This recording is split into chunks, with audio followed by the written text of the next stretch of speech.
prendre ce micro. Bonjour, donc je suis docteur Robinson, je suis neurologue à l'hôpital de Carcassonne. On était tous touchés par les témoignages donc, de deux personnes, M. Jourda et M. Lallet. Leurs épouses respectives donc, ont une maladie qui s'appelle maladie à Cour-de-Lewy. Donc aujourd'hui, on parle de maladie d'Alzheimer. Madame Tayandi a parlé tout à l'heure de maladie d'Alzheimer et apparentée. Et effectivement, cette maladie à Cour-de-Lewy, donc c'est une apparenté de la maladie d'Alzheimer. Donc c'est pas tout à fait la même maladie, parce que quand on regarde l'autopsie ou le cerveau, c'est pas tout à fait la même anomalie qu'on voit dans la maladie d'Alzheimer et dans la démence à Cour-de-Lewy. Donc qu'est-ce qu'on a dans cette démence à Cour-de-Lewy? Donc il y a les Cour-de-Lewy. Partout on dit maladie à Cour-de-Lewy diffus. Donc quels sont les symptômes? Donc les deux témoignages ont bien prouvé. Je suis encore ému par vos deux témoignages, mais c'est vrai que c'est un diagnostic qui n'est pas fait au début. Donc ce n'est pas fait lors d'une première consultation. Donc il y a effectivement les symptômes de la maladie de Parkinson ou un syndrome de maladie d'Alzheimer au départ. Et au bout de quelques années vont apparaître d'autres symptômes, donc ou les symptômes d'Alzheimer ou le syndrome de maladie de Parkinson. Et il y a d'autres symptômes qu'on n'a pas été dit lors des deux témoignages, c'est les hallucinations. Donc ces patients-là, ils ont des hallucinations parfois très très terrifiantes. Et puis ça a été dit aussi donc pour cette forme de maladie, la fluctuation. Il y a vraiment des hauts et des bas. Mais malheureusement, l'évolution, bien sûr, évolue vers une perte d'autonomie, une grammatisation progressive. Voilà, donc je reviens sur la journée d'aujourd'hui.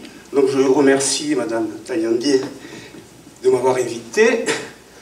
Quand elle m'a appelé, elle m'a dit « Actualité sur le traitement de la maladie d'Alzheimer », j'ai dit « Mince, il n'y a plus de traitement. Qu'est-ce que je vais raconter ?» Mais bon, comme elle a dit elle-même, donc il y a effectivement d'autres thérapies non médicamenteuses. Il y a aussi quand même des nouveaux médicaments, mais qui sont actuellement au stade de recherche. Il y a d'autres approches de la maladie d'Alzheimer. Il y a bien sûr les aides apportées par la société. Voilà, donc comme mot d'introduction. Deuxième précision, c'est le terme de démence. C'est vrai que moi, j'utilise jamais ce mot. Donc effectivement, depuis quelques années, on essaie de changer et on utilise le terme trouble neurocognitif mineur ou trouble neurocognitif majeur. Au fait, pourquoi? Qu'est-ce que ça veut dire démence? Voilà. Je reviens un peu sur l'histoire. Donc vous avez le docteur Alois Alzheimer, donc, qui a découvert cette maladie dans les débuts d'année du XXe siècle. Donc c'est lui qui a décrit le premier les symptômes de la maladie d'Alzheimer et qui a trouvé aussi les lésions dans le cerveau dans cette maladie-là. Et la première malade, donc c'est sa dame qui est à côté, c'est Madame Teiter, qui a développé sa maladie jeune, parce qu'elle est décédée à l'âge de 51 ans. Qu'est-ce qu'on voit dans le cerveau de quelqu'un qui a une maladie d'Alzheimer? Donc il y a ici le cerveau normal, et juste à côté, le cerveau de quelqu'un qui a une maladie d'Alzheimer, où on a ce qu'on appelle les plaques amyloïdes et les dégénérescences neurofibrillaires. C'est vrai qu'il y a certaines hypothèses qui disent que la maladie d'Alzheimer n'existe pas. Mais ça, c'est quand même les marqueurs de cette maladie dans le cerveau. Donc c'est bel et bien une maladie qui existe. Comment évolue la maladie? Donc il y a bien sûr, c'est que je n'ai pas de pointeur, mais vous avez donc sur une maladie en principe des personnes âgées, il y a un facteur génétique et qui va donner donc les deux lésions. Il y a ce qu'on appelle plaque amyloïde et la dégénérescence neurofibrillaire qui va entraîner le déclin au niveau cognitif et qui va entraîner la dépendance. Mais on s'aperçoit qu'il n'y a pas que ça, au fait, qui intervient. Il y a d'autres facteurs qui peuvent accélérer ce processus, mais il y a également aussi d'autres facteurs qui peuvent freiner ce processus. Donc, quels sont les facteurs qui peuvent accélérer le processus? Donc, vous avez les facteurs de risque cardiovasculaire. Donc, c'est vrai que quelqu'un qui est diabétique, qui est hypertendu, qui est coronarien, qui fume beaucoup, qui a du cholestérol, ils ont effectivement des risques pour développer plus tard cette maladie. Donc ça, c'est des facteurs qui peuvent provoquer donc la maladie. Et puis, il y a des facteurs qui, on pense, peuvent freiner la maladie. Donc ce qu'on connaît le plus, c'est ce qu'on appelle réserve cognitive. Donc c'est vrai que les patients qui ont un très haut niveau scolaire ou qui ont une activité cérébrale vraiment intense, ils développent moins la maladie d'Alzheimer. Il y en a qui disent qu'ils développent la maladie d'Alzheimer, mais c'est plus tard. Mais quand ils développent la maladie, c'est une évolution assez foudroyante.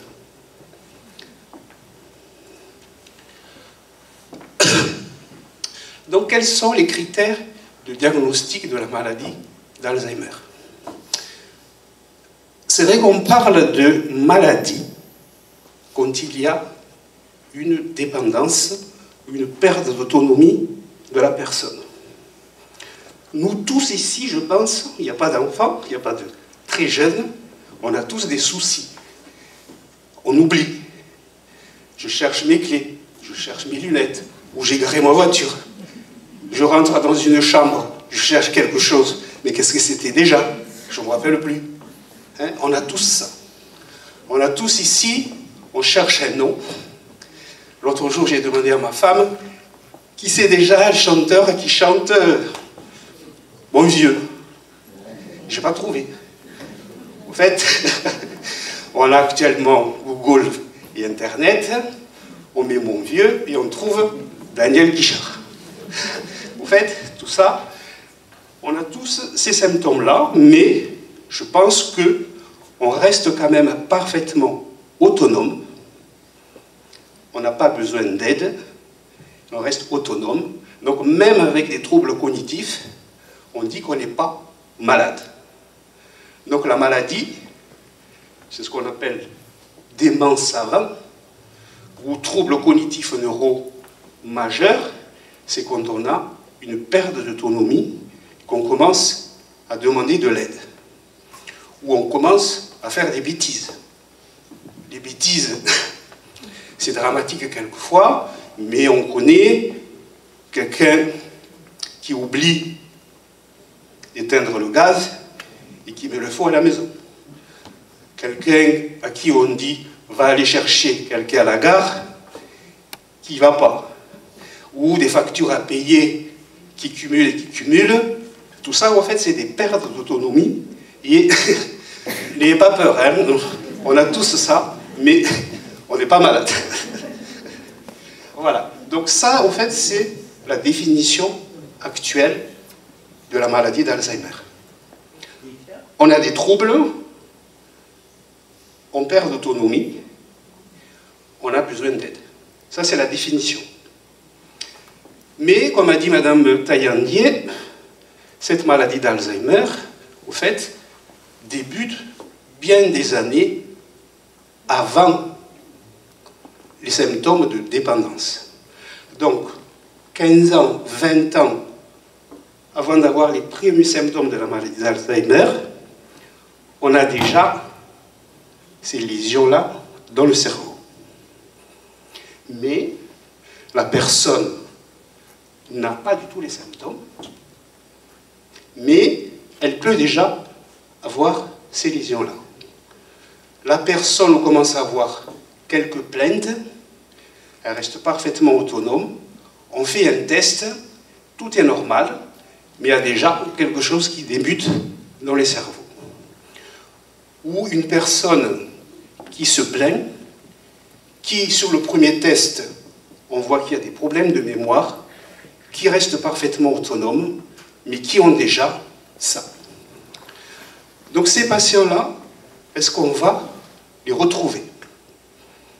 Donc est-ce que nous tous, dans cette salle, on va les consulter en neurologie, parce qu'on a tous des petits troubles de la mémoire, et voir un médecin, faire un test, faire une IRM, faire une ponction lombaire, faire un PET scan.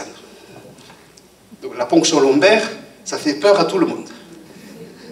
Mais effectivement, si on n'a rien, ou on a très peu de symptômes, on est inquiet, on va voir un neurologue, le neurologue dit on va tout faire.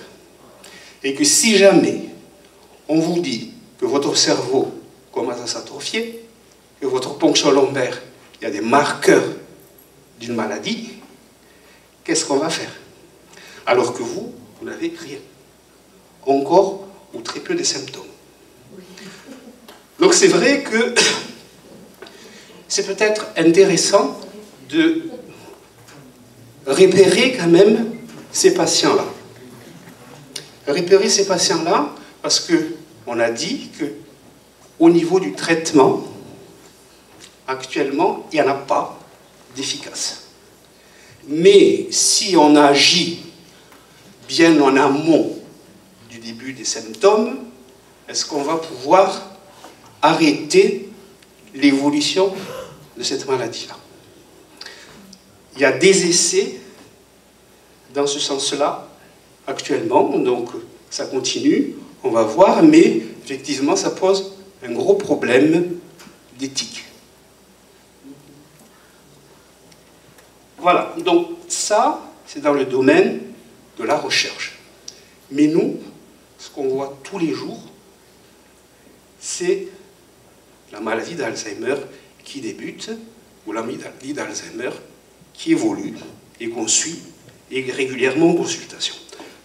Donc, qu'est-ce qui se passe à l'hôpital pendant la consultation mémoire?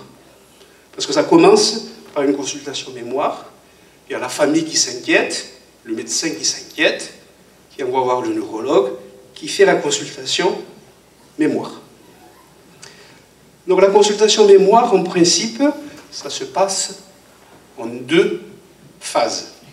La première consultation avec nous, neurologues, et en fonction de ce qu'on constate, on programme soit une hospitalisation d'une journée, ou sinon on peut faire les examens en ambulatoire. Donc pendant cette consultation, qu'est-ce qui se passe? Donc il y a les motifs de consultation. Quelquefois, c'est des oublis tout à fait bénins. Et on a tous ça, j'ai perdu mes clés. Tout à l'heure, quand j'ai dit à Madame Taillandier que je vais à l'hôpital, au fait, j'ai oublié le papier là-bas. Donc je suis retourné récupérer mes papiers à l'hôpital. Donc ça, bon, je ne sais pas, hein, j'ai peut-être des signes déjà d'Alzheimer, personne ne le sait, mais ça, c'est vrai que ça commence à m'inquiéter. Je pense qu'il ne faut pas trop s'inquiéter. Donc il y a ce qu'on appelle les oublis bénins. Il y a des oublis un peu plus graves. Après, il y a des fois des mauvaises gestions du quotidien. Donc on a des parents qui habitent un peu loin, et quand on va les voir, on a l'impression qu'il n'y a plus rien dans le frigo, ou on a l'impression qu'il y a des courses qu'on a fait il y a un mois qui sont là, et que les deux parents donc n'arrivent pas à gérer. Donc on a tous ces symptômes-là, il y en a d'autres, hein, mais quelquefois ça peut être dramatique. Hein. Quelquefois c'est un signalement. Hein, quelqu'un qui roule sur l'autoroute en sens inverse. On peut diagnostiquer ou dépister la maladie d'Alzheimer à partir de ces symptômes-là. Et là, donc, il y a les motifs. Après, on demande l'autonomie. Est-ce qu'on commence à mettre en place des aides? Donc, une assistante de vie, une auxiliaire de vie, une aide ménagère, ou portage de repas. Et tout ça, si on est en place, déjà, on peut dire que on est au stade déjà de maladie. Et que c'est peut-être même plus la peine d'aller à l'hôpital pour faire une ponction lombaire, pour faire une IRM, pour faire un scanner, mais c'est vrai qu'on fait toujours, nous, une imagerie, scanner ou IRM, pour ne pas passer à côté d'autre chose. Donc, autre chose, ça peut être une tumeur cérébrale, ça peut être un hématome sous-dural, et quelqu'un qui tombe et qui, petit à petit, développe des troubles cognitifs. Ça peut être, comme récemment, un patient qui développe des troubles sur quelques mois et qui, finalement, c'est une maladie de Creutzfeldt-Jakob. Donc, on a quand même besoin, même si on est pratiquement sûr que c'est une maladie d'Alzheimer, de faire au moins une imagerie. Après, c'est un diagnostic qui n'est pas toujours facile. Hein? Même si, actuellement, on a les outils neuropsychologiques pour tester la mémoire, pour tester le langage, pour tester toutes les fonctions intellectuelles, quelquefois, ce test peut être normal, mais c'est déjà une maladie. Donc nous, le test que moi, effectivement, je préfère, c'est le test de la mémoire, ce qu'on appelle mémoire épisodique. Donc on demande aux personnes, il y a les tests des 5 mots, de lire ces 5 mots, de retenir ces 5 mots, de donner les indices, et que si le patient trouve facilement les 5 mots quand on lui dit de rappeler, on dit qu'il n'y a pas de problème de mémoire. Mais s'il ne trouve pas, et qu'on donne des indices, il ne trouve pas, c'est très suspect. Et puis il y a un autre test, c'est le test, mais là c'est un peu plus compliqué, c'est le test de Grober-Rebusch, mais qui est fait par le neuropsychologue. Là aussi, si on a des déficits de rappel, c'est très suspect d'une maladie d'Alzheimer, de ce qu'on appelle amnésie hippocampique. Donc, qu'est-ce qu'on a dans ces amnésies hippocampiques? Quand on demande à la personne de citer les 5 ou les 16 mots, ils n'arrivent pas. On donne des indices. Qu'est-ce que c'était le véhicule? S'ils ne trouvent pas camion, c'est suspect. Qu'est-ce que c'était comme ustensile de cuisine? S'ils ne trouvent pas passoire, c'est très suspect. Donc, le rappel immédiat, le rappel avec indice, s'ils ne trouvent pas, c'est qu'ils ne mémorisent plus. Donc, c'est très suspect de la maladie de la mémoire. Après, j'aime bien ce test aussi. C'est le test de l'horloge. On demande aux patients de faire, on fait le rond, et de dessiner l'horloge en lui disant, vous mettez les chiffres, et vous mettez les aiguilles. Donc on leur dit, mettez, je ne sais pas, 10h10, et souvent ce qui se passe, c'est que c'est complètement désorganisé. Le patient arrive à lire l'heure. On lui demande à quelle heure il est, il le sait. Mais quand on lui demande de dessiner l'heure, il n'arrive pas. Donc là, c'est une horloge complètement désorganisée. Là, vous en avez d'autres. Hein. Ça, c'est des exemples réels donc de vie, qu'il y a un problème de planification et un problème visuel dans les troubles neurocognitifs. Et j'utilise aussi ce qu'on appelle le 7 tests d'Isaac. En fait, le 7 tests d'Isaac, c'est on demande aux patients de donner, par exemple, 10 noms de grandes villes en France et en chronomètre. On demande de donner 10 noms de fruits et en chronomètre. 10 noms de couleurs et en chronomètre, ou des catégories d'objets. Et là aussi, on donne un score. Donc là, il y a des patients, on dit, donnez-moi 10 noms de villes en France, ils ne donnent que 2 ou 3. C'est pas normal. Donc là, effectivement, c'est des tests neuropsychologiques, mais après ces tests, je vous dis qu'il y a des examens complémentaires, qui est la ponction lombaire. Très agréable. Il y en a beaucoup qui refusent, il y en a qui acceptent, mais c'est vrai qu'on ne propose pas systématiquement cette ponction lombaire. On le propose souvent quand le patient est relativement jeune. Je ne vous dis pas combien c'est jeune. Quand on a... quand on a un doute sur le diagnostic, est-ce que c'est une dépression ou est-ce que c'est autre chose, ou est-ce que c'est une maladie d'Alzheimer, la ponction lombaire peut quelquefois nous aider. Il donne ce qu'on appelle biomarqueur de la maladie d'Alzheimer. Donc actuellement, il n'y a pas encore de test sanguin. C'est-à-dire que c'est facile, comme le diabète. Si on est diabétique, on fait une prise de sang et le glycémie à 3 grammes ou 4 grammes, c'est facile, mais au niveau du sang, ce n'est pas encore possible pour la maladie d'Alzheimer. On verra peut-être plus tard un test de salive ou un test urinaire, c'est moins compliqué que le sang. Voilà, donc il y a la ponction lombaire, il y a l'IRM, et cet IRM, au fait, qui donne, dans la maladie d'Alzheimer, ce qu'on appelle une atrophie hippocampique. Donc cette atrophie hippocampique, au fait, c'est ici, l'hippocampe est là, mince.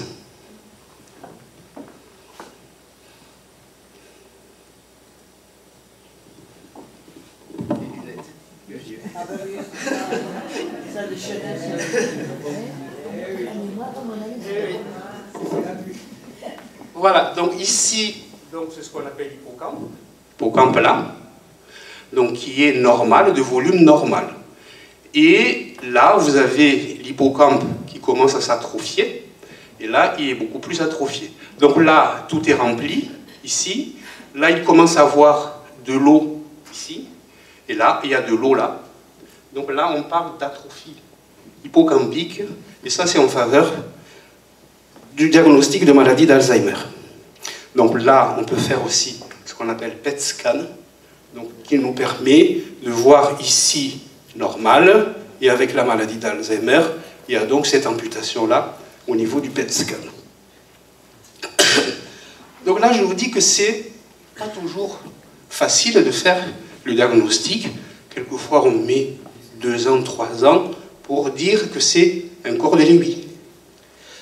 Ce n'est pas seulement dans les corps de l'aiguille, parce qu'il y a une maladie qu'on appelle atrophie multisystématisée, qui démarre par une maladie de Parkinson, mais qui, au cours de l'évolution, le patient périt vraiment d'année en année, jusqu'à devenir grabataire, qui ne peut plus manger, qui ne peut plus parler, mais qui a toute sa tête.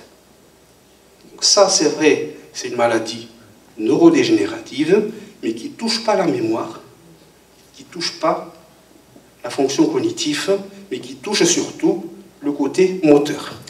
Donc là, je ne sais pas si vous arrivez à lire, mais c'est un compte-rendu d'un patient,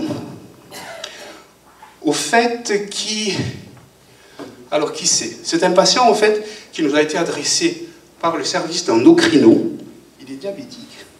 Et son diabète est complètement déséquilibré. Et on se demande si il sait bien utiliser l'insuline. Donc, le motif de consultation, c'est ça. On a fait le test. C'est en faveur d'une maladie qui débute. Et la ponction lombaire qui dit bilan compatible. Il y a le DTA, en fait, qui veut dire démence de type Alzheimer, mais en faveur donc d'une maladie d'Alzheimer. Le motif d'hospitalisation, de consultation, il gère mal son diabète. Là, j'ai un deuxième patient. Alors, ce patient, en fait, on suit depuis quelques années. On voit au départ que l'examen est normal. Au bout d'1 an ou 2, on le suit. Il décline. Et là, on a fait une ponction lombaire, parce que le déclin est un peu rapide. On a fait une ponction lombaire. Et le ponction lombaire a dit probable maladie d'Alzheimer débutante, alors que notre test, au fait, neuropsychologique, est plus ou moins correct encore. Donc, vous voyez, ce n'est pas toujours facile d'arriver jusqu'à ce diagnostic, même si dans le LCR on a des anomalies, la personne n'est pas encore au stade de perte d'autonomie. Donc, ils peuvent vivre normalement. Donc là, c'est un patient, voilà, perte d'autonomie depuis seulement quelques mois, ayant évolué en quelques jours, avec présence d'hallucinations. Donc avec un test complètement perturbé, en quelques mois, on fait l'IRM et on tombe sur cette anomalie. Là, on n'aperçoit pas vraiment, mais au niveau du lobe temporo-occipital ici, il y a une sorte de ruban blanc. Et ça, en fait, c'est le patient qui a une maladie de Creutzfeldt-Jakob. Donc ce patient, il était chez nous encore la semaine dernière. Donc la ponction lombaire est en faveur de cette maladie-là. Il vit avec sa sœur n'en peut plus, et il est parti à Limoux. Bien sûr, le pronostic est très péjoratif. En principe, dans la maladie de Creutzfeldt-Jakob, on a une espérance de vie de quelques mois. Et c'est vraiment une démence, j'ai dit, je n'utilise pas le mot, mais un trouble cognitif d'évolution très rapide. Là aussi, c'est un cas très compliqué. On pensait à une maladie d'Alzheimer, mais finalement, c'est une dépression sévère. Donc cette dame a tout eu, que ce soit à Carcassonne ou à Toulouse, on a tout fait, PL, PET scan, IRM, plusieurs tests. On a demandé même des tests génétiques, parce qu'elle était relativement jeune.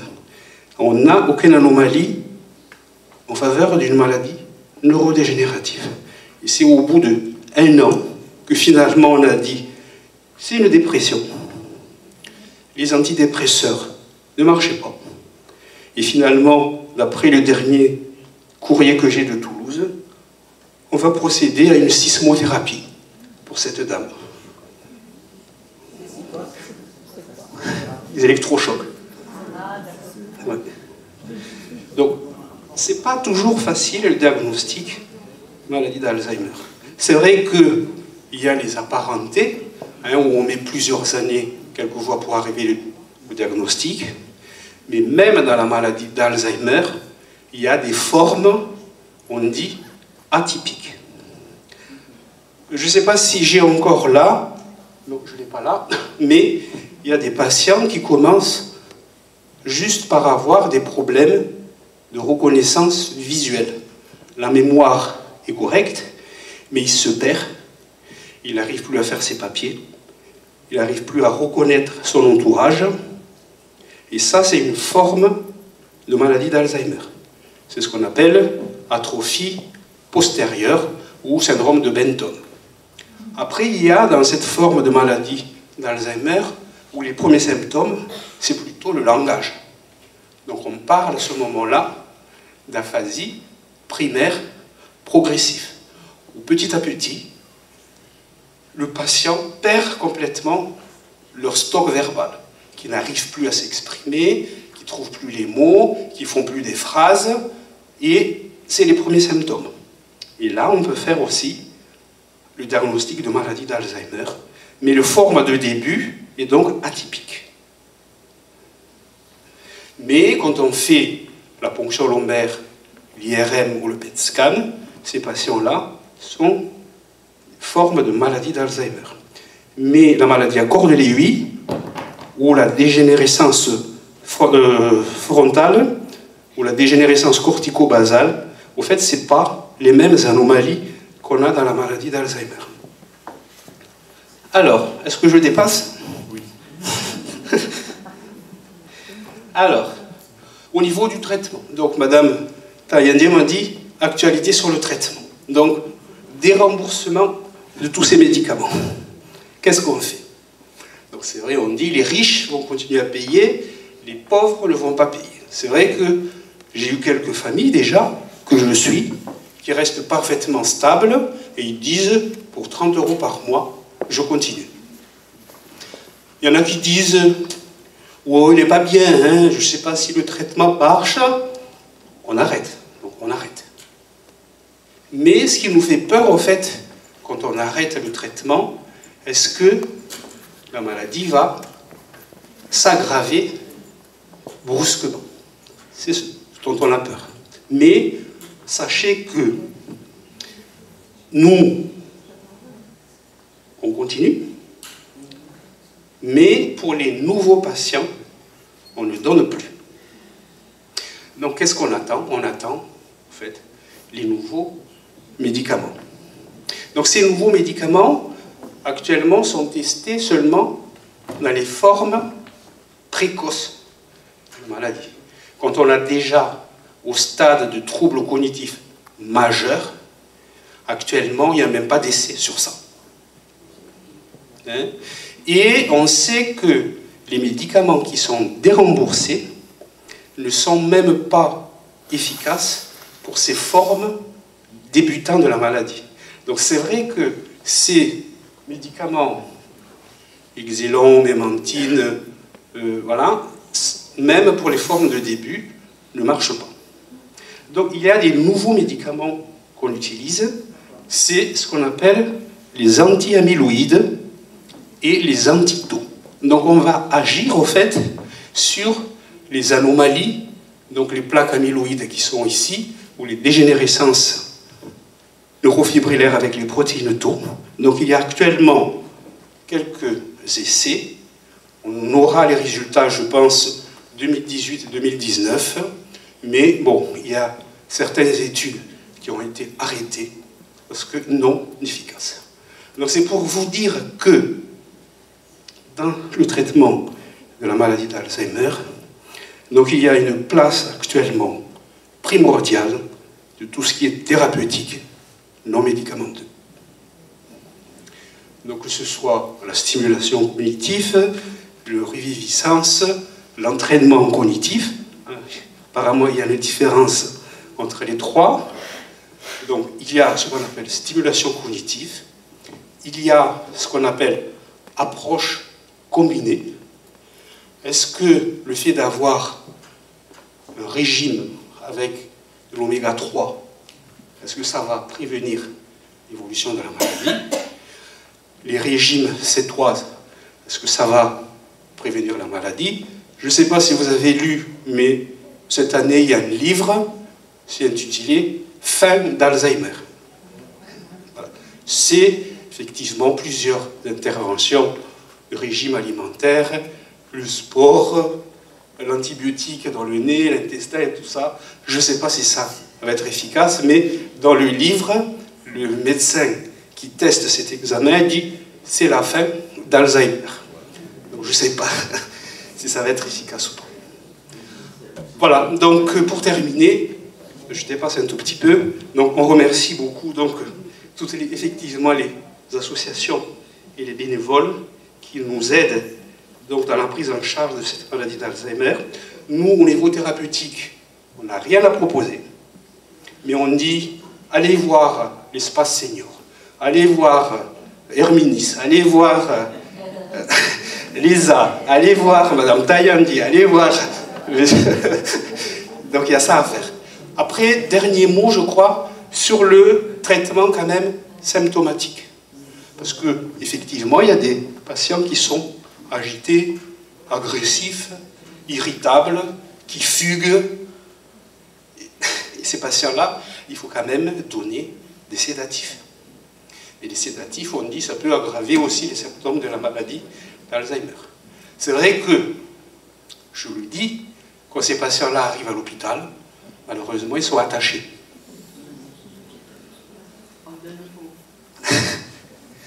Donc, il faut traiter effectivement les symptômes.